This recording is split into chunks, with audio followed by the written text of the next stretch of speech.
Comment les convocations aux assemblées générales des obligataires doivent-elles être effectuées? Bonjour Bertrand Mariot, avocat à la Cour. Comme vous pouvez constater, il est grand temps que je me coupe les cheveux, ça ne serait tardé.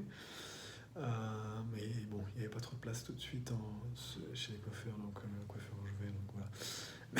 Voilà, donc si vous regardez ça en vidéo, vous pouvez bien rire. Donc, comment les convocations aux assemblées générales des obligataires doivent-elles être effectuées? Tout d'abord, les convocations aux assemblées générales d'obligataires doivent contenir l'ordre du jour.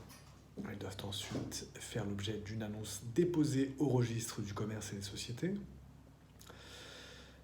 Et la publication doit être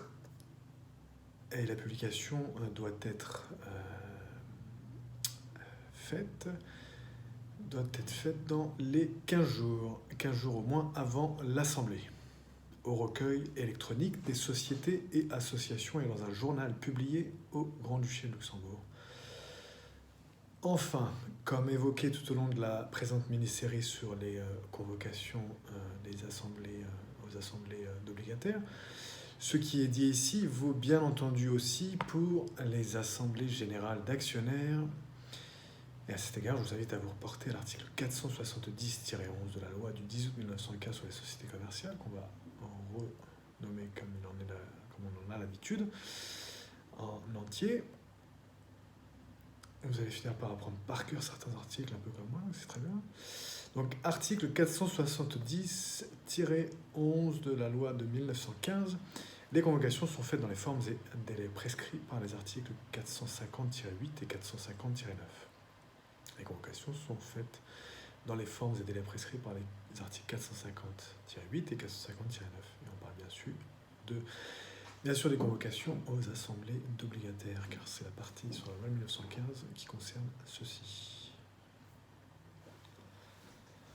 Alors, nous évoquerons aussi bientôt la manière dont les convocations sont communiquées. Enfin, article 470-11 dans les sources sur lesquelles on a travaillé aujourd'hui, qu'on vient de citer, et article 450-8 alinéa 7 de la loi du 10 août 1915 sur les sociétés commerciales, tel que modifié, qui dispose.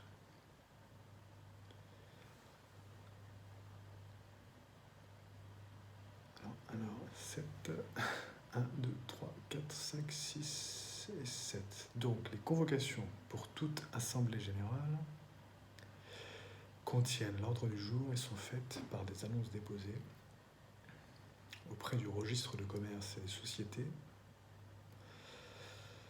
et publiées 15 jours au moins avant l'Assemblée, au recueil électronique des sociétés et associations et dans un journal publié au Grand-Duché de Luxembourg.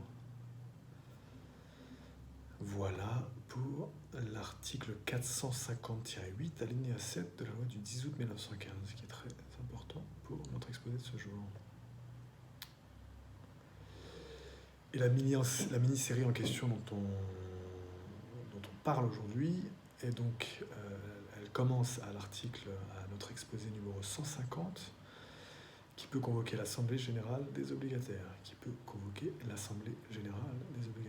Voilà, Bertrand Mariot, avocat.